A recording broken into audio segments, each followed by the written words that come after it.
నువ్వేమైనా దయ్యాన్ని చూసావా ఏంటి లోపల? మీ ఇల్లు దయ్యాల కోనా ఏంటి? ఏంటి? ఇది నేను అనట్లేదు, నీ మొహంలో ఎగిరిపోయే కలర్స్ చెప్తున్నాయి. లేదు దివ్య వదిన, అలాంటిదేం లేదు.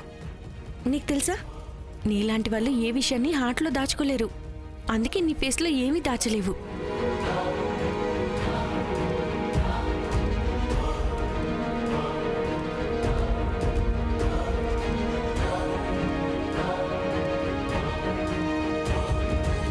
ఏదో కరెక్ట్గా అనిపించడం లేదు. జ్యువెలరీ మొత్తం ఉన్నతి దగ్గరే ఉన్నప్పుడు తన అబద్ధం ఎందుకు చెప్పింది? అండ్ ఉన్నతి ఇంకా ఏమైనా దాస్తుందా? ఉన్నతి అబద్ధం ఎందుకు చెప్తుంది? నేనేమైనా ఉన్నతితో మాట్లాడితే మంచిదా?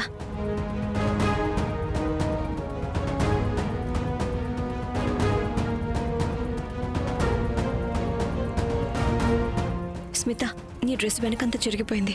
వెళ్ళి చేంజ్ చేసుకో. Thank you.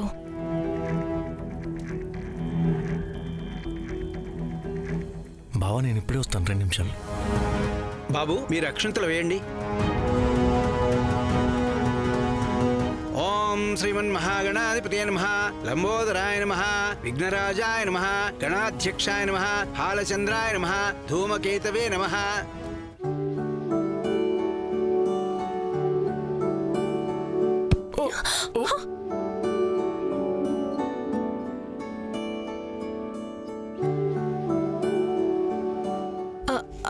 ఐఎమ్ సారీ, నేను డోర్ లాక్ చేసుకుని ఉండాల్సిందే. అయ్యో, మీరెందుకు సారీ చెప్తున్నారు? అంటే ఇట్స్ యువర్ రూమ్, నేనే నాక్ చేసి రావాల్సింది. నో, ఐఎమ్ సారీ, నేనే చూసుకొని వచ్చి ఉండాల్సిందే. నేనే చూసుకొని రావాల్సింది. I'm really sorry. I leave. Actually మీకు ఎవరైనా చెప్పారో లేదో నాకు తెలియదు, కానీ మీరు చాలా అందంగా ఉన్నారు. Thank you. You are most welcome.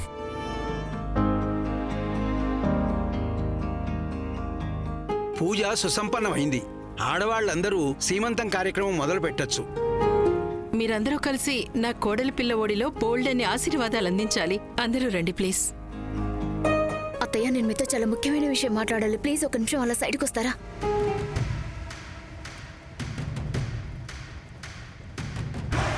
అత్తయ్య, మీరు రేఖ వదినని ఏమైనా అన్నారా? నేనా? లేదే, ఎందుకు? ఏమో తెలియదు, కానీ ఆవిడ చాలాసేపటి నుంచి నన్ను అలానే చూస్తున్నారు. ఆవిడకి ఏదో పెద్ద బ్రేకింగ్ న్యూస్ దొరికినట్టు దాన్ని బయట పెట్టేటట్టు. అత్తయ్య, ఐఎమ్ టెల్లింగ్ యూ, ఖచ్చితంగా ఏదో ఉంది. విను, తనకి ఒకవేళ ఏమైనా తెలిసిపోయినా సరే నీ భయపడుతున్న ముఖం చూసి తనకి పూర్తిగా అర్థం అయిపోతుంది ఖచ్చితంగా ఏదో ఉంది అని. అందుకే కొంచెం నార్మల్గా ఉండు. ఇదిగో చూడు, మనం ఎలా అయితే ప్లాన్ చేసామో సరిగ్గా అలాగే అవ్వాలి. తక్కువ కాకూడదు, ఎక్కువ కాకూడదు. నీ తెలివి చూపించడానికి ప్రయత్నించుకో. ఆ రిపోర్టర్ రేఖ తోడేళ్లా తెలివైంది.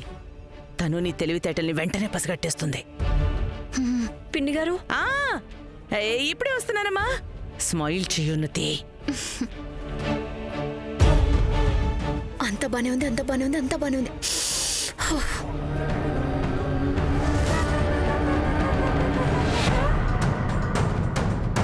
నేను నీతో కొంచెం మాట్లాడాలి.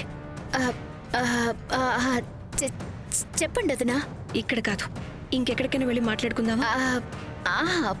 పదండి.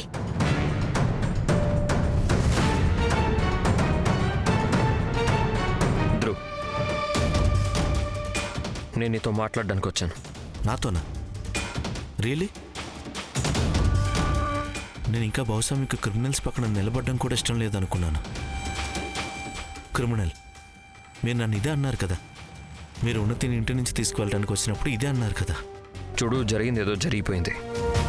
నేను ఇక్కడికి నీతో గొడవ పడ్డానికి రాలేదు. నాకు తెలుసు నువ్వు కోపంగా ఉన్నావని. అయినా సరే నువ్వు మమ్మల్ని ఫంక్షన్కి ఇన్వైట్ చేసావు, ఎస్పెషల్లీ రేఖని. అందుకు తను చాలా సంతోషంగా ఉంది. అండ్ నేను అందుకే నీకు థ్యాంక్స్ చెప్పడానికి వచ్చాను. అరే బా, ఈరోజు ఈ మనిషి నా అక్క సంతోషాల గురించి చాలా ఎక్కువ ఆలోచిస్తున్నారే, కానీ నేను డైవర్స్ ఇవ్వాలనుకున్నారుగా.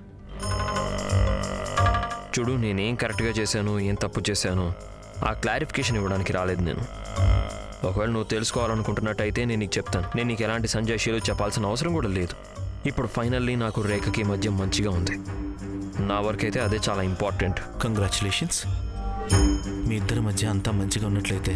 బట్ ఐఎమ్ సారీ, కానీ నాకు మా అక్కకి మధ్య అన్నీ ఎప్పుడు మంచిగా మారుతాయో నాకు తెలీదు. ధ్రువ్, నాకు తెలుసు నువ్వు హర్ట్ అయ్యావని, నువ్వు కోపంలో ఉన్నావు. కానీ ఈ బాధ వెనుక ఒకటి మర్చిపోకు, తప్పు చేసింది నువ్వు. అండ్ నువ్వు చేసిన తప్పు వల్ల నీతో పాటు మీ ఫ్యామిలీ అందరూ బాధపడాల్సి వచ్చింది. అండ్ రేఖ ఏం చేసిందో ఎలా చేసిందో అవన్నీ నీ మిస్అండర్స్టాండింగే.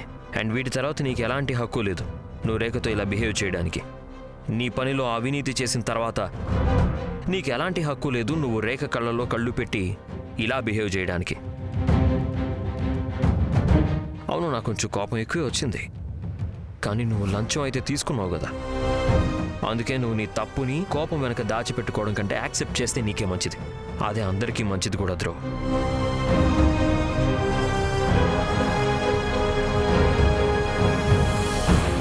వదినా, చెప్పండి, మీరేం మాట్లాడాలనుకుంటున్నారు? ఉన్నతి, నీ చీర తేవడానికి నేను నీ గదిలోకి వెళ్ళాను కదా, అప్పుడు చీర తీసేటప్పుడు పొరపాటు నీ జ్యువెలరీ అంతా కింద పడిపోయింది.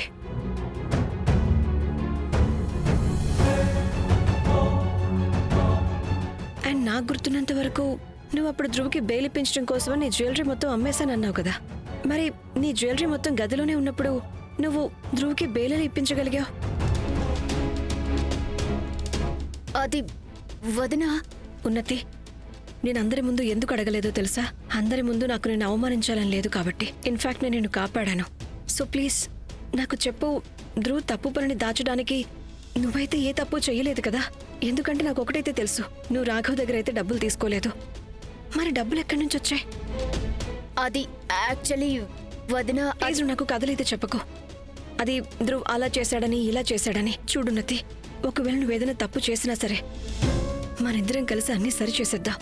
నేను నిన్ను కాపాడతాను. వదినా, అది యాక్చువల్లీ ఉన్నతి ప్లీజ్ చెప్పు, నువ్వు డబ్బులు ఎక్కడి నుంచి అరేంజ్ చేశావు? చెప్పు ఉన్నతి, నువ్వు అంత డబ్బు ఎక్కడి నుంచి తెచ్చావు? అక్క,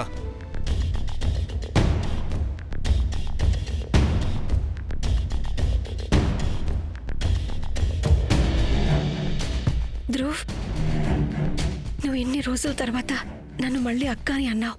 ఆ, నేను నీతో దీని గురించే మాట్లాడాలి. కానీ ఇక్కడేం జరుగుతుంది? ఇక్కడ ఏం జరుగుతుందంటే ధ్రువ్, రేఖ వదిన క్రిమినల్ వైఫ్ ని ఇన్వెస్టిగేషన్ చేస్తున్నారు.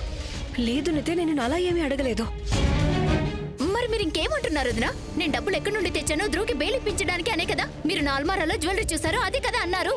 ఏంటున్నది నువ్వు చెప్పేది? ధ్రువ్, ఉన్నతి నాతో ఏం చెప్పిందంటే తను నీ బెయిల్ కోసమని తన జ్యువెలరీ మొత్తాన్ని అమ్మేశాను అని. కానీ చీర తీసుకురావడానికి వెళ్ళినప్పుడు అక్కడ తన జ్యువెలరీ మొత్తం నేను అల్మరాలో చూశాను. అందుకే నేను అదే అడుగుతున్నాను, తను డబ్బులు అరేంజ్ చేసిందని.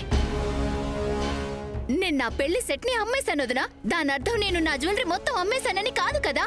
మీరు నా జ్యువెలరీని చూసానన్నారుగా, మరి అందులో నా స్పెషల్ కాస్ట్లీ జ్యువెలరీ సెట్ అక్కడ లేదు కదా. రేఖా వదిన, మీరు మర్చిపోయినట్టున్నారు నేను చాలా పెద్దింటి నుంచి వచ్చాను అని. నా దగ్గర కేవలం 1-2 సెట్లే ఉండవు. కానీ దాని అర్థం నా ప్రేమ, నా ప్రయత్నం, నా అభిమానం తక్కువ అని కాదు. జస్ట్ ఆ సెట్ నాకు చాలా స్పెషల్, ఎందుకంటే అది మా అత్తయ్య బ్లెస్సింగ్స్ కాబట్టి. మరి నువ్వు ఇదే విషయం నాకు ముందే ఎందుకు చెప్పలేదు?